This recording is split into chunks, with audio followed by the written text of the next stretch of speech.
if your opinion still mattered, you'd be on the panel. Welcome to WatchMojo UK, and today we're counting down our picks for the top 10 scandals on Dancing on Ice. Yeah. And I need more from you. I understand. Before we begin, we publish new content every day, so be sure to subscribe to our channel and ring the bell to get notified about our latest videos. For this list, we'll be looking at the most dramatic controversies that happened both on and off screen in the Frosty dancing competition over the years. Which of these scandals do you feel is the worst? Let us know in the comments below. Number 10. The Strictly Curse crossover.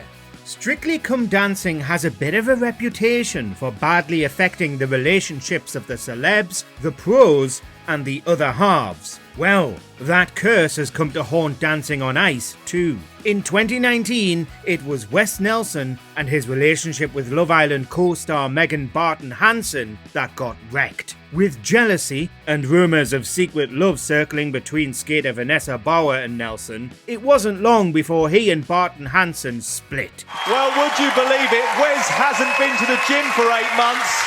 In 2013, Matt Lepinkus broke up with Shona McGarty and soon found love with his dance partner, Brianne Delcourt. Also in 2013, skater Sylviane Lonchambon broke up with Jennifer Metcalf, who he trained in 2011 so he could date and later marry then skating partner Samir Gadi. Number 9. Dancing on A&E.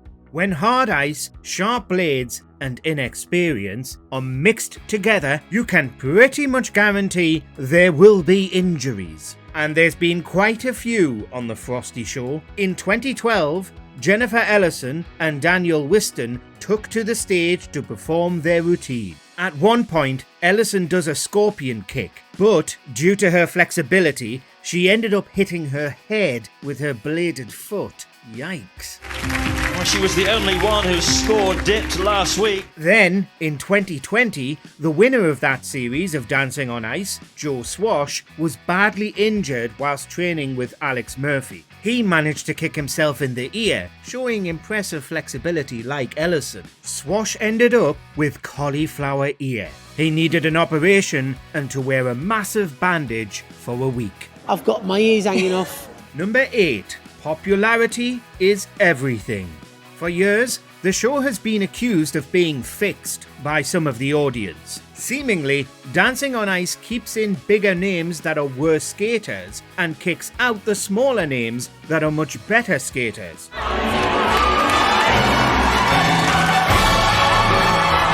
The audience has pointed at Sally Denver, Bez, and Gemma Collins as some of the popular yet poor skaters who got far in the competition. Legendary judges Jane Torville and Christopher Dean have had to dismiss the rumours publicly due to its rising infamy. The judges' scores and the audience voting are combined with a 50-50 split for the overall result, so it's likely that the audience is more interested in the entertainment rather than the quality of the celebs' Lutz jump. Number 7. Unfair advantage.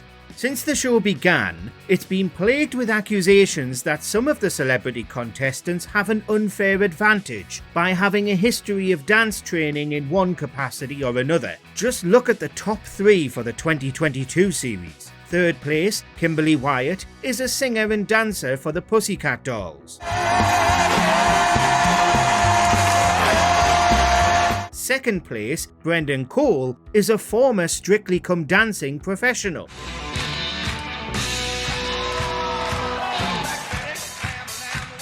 And the winner, Regan Gascoigne, is a trained dancer. It sort of takes away the magic of the show of watching non-dancers dance. Otherwise, the audience would just watch professional ice dancing contests. Wow! Number 6. Gardner versus Barber.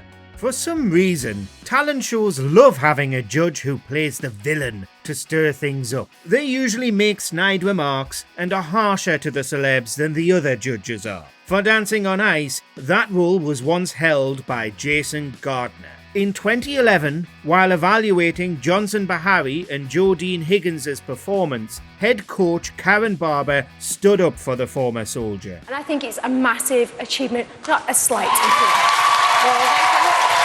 Gardner responded by claiming Barber's opinion doesn't matter, otherwise she'd still be a judge. So, an upset Barber chewed him out as an uncomfortable audience watched on. You bring to this panel so little, Jason, you really do. I think This incident brought 3,000 complaints to Ofcom. Wounds were seemingly healed when Gardner praised Barber's abilities in 2019 on Loose Women. I have so much praise for that woman because she is remarkable in her job. Number 5. Bullying claims. In 2020, Caprice Beret suddenly split from her skating pro, Hamish Gammon, after only a couple of weeks.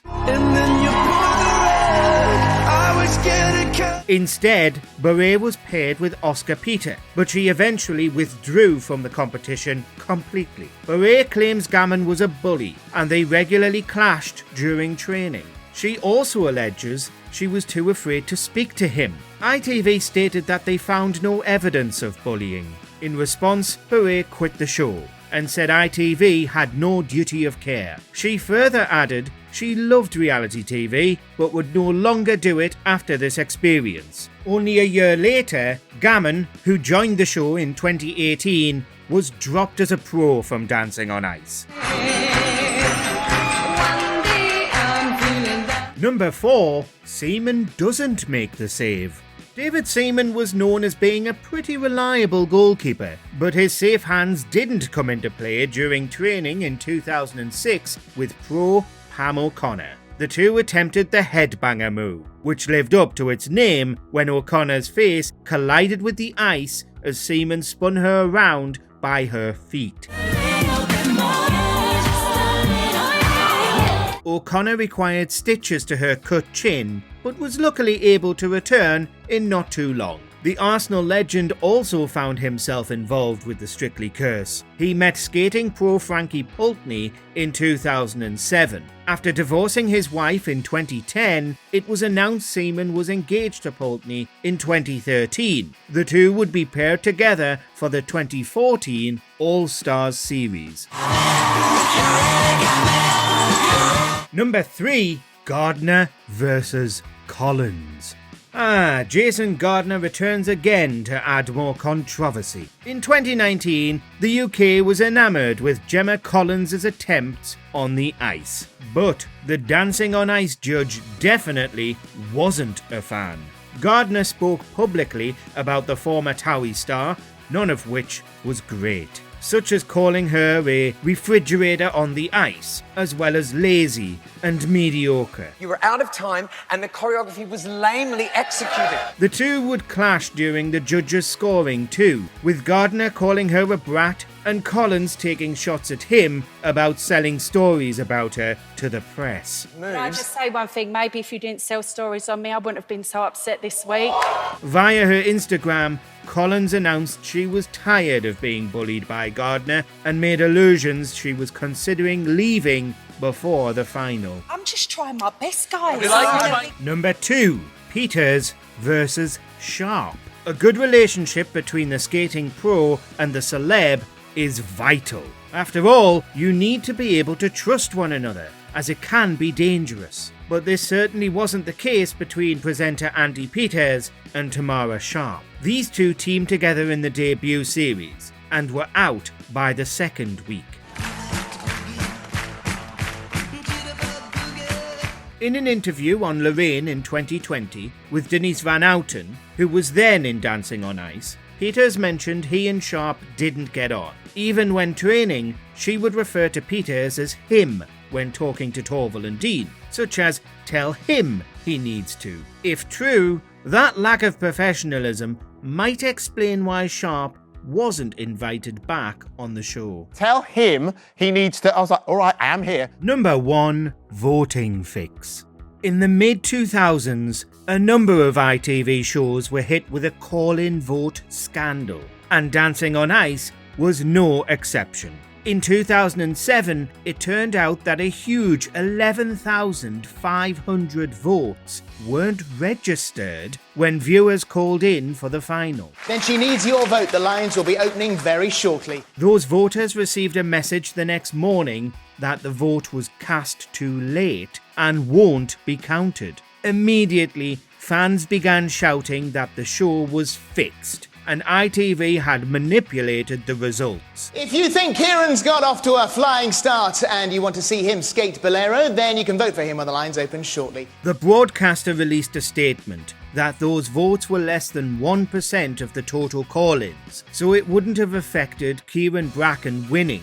On the plus side, Vodafone refunded the cost of those 11,500 votes, so that's nice. Fly with me, let's fly, let's fly. You agree with our picks? Check out this other recent clip from WatchMojo UK and be sure to subscribe and ring the bell to be notified about our latest videos.